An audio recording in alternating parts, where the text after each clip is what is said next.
Hello everyone, my name is St-Aubin. Today I'll be walking you through some of the safety performance function research that we're producing at Transoft Solutions. So we're looking at safety performance functions today. Traditionally they're built using average annual daily traffics.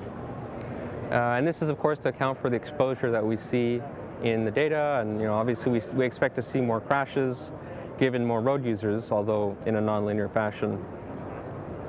In addition to ADT data, practitioners are also using movement-by-movement data, whether that's ADT on a movement-by-movement basis.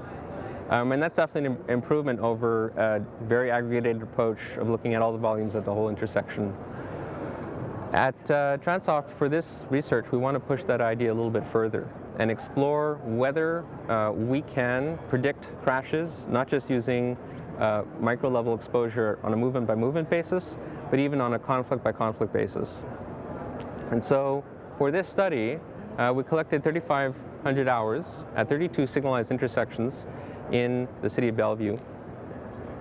Of this, we captured 2,250,000 road users, 375 excessive speeding events, and 125,000 conflicts below 3 seconds of post-encroachment time.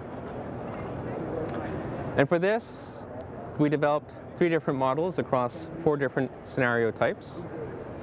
The models are to test whether we get better predictions using either aggregated volumes in raw format, or using the product of those volumes, or using only those conflict events. Because as we know, the more conflicts we have, the more interactions, and those interactions are intended to be more precise indicators of those dangerous situations.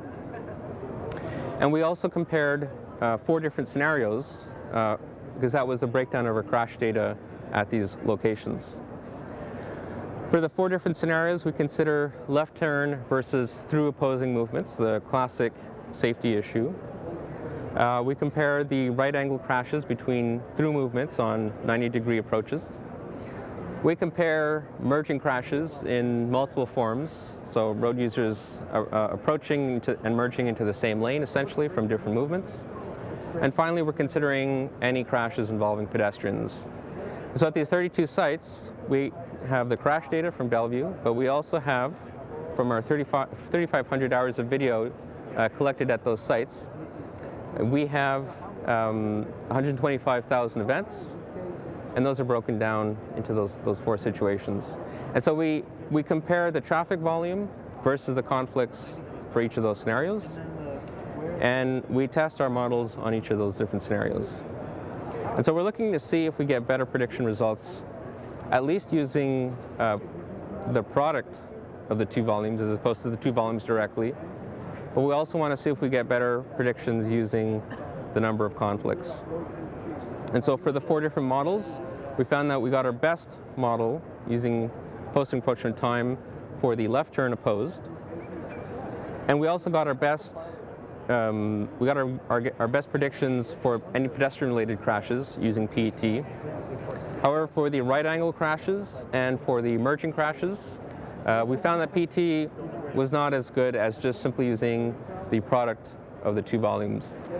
In all 4 scenarios, using the volumes directly gave the least best results. And so what do we conclude from this? Well, we conclude that more disaggregated approach to accounting for traffic exposure is really important, and we'll always get better results even when we break them down into 4 different scenarios. But we'll also demonstrate that in some cases the PET actually provides better predictive results than simply using the product of the volumes. Now, why is PET underperforming for some of these?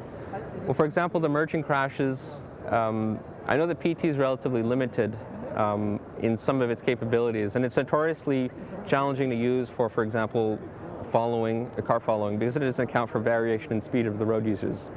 So for that, TTC is known to be a superior traffic conflict. So for future research, we should probably look at time to conflict as an improvement, and we should test for those scenarios as well. Thank you very much.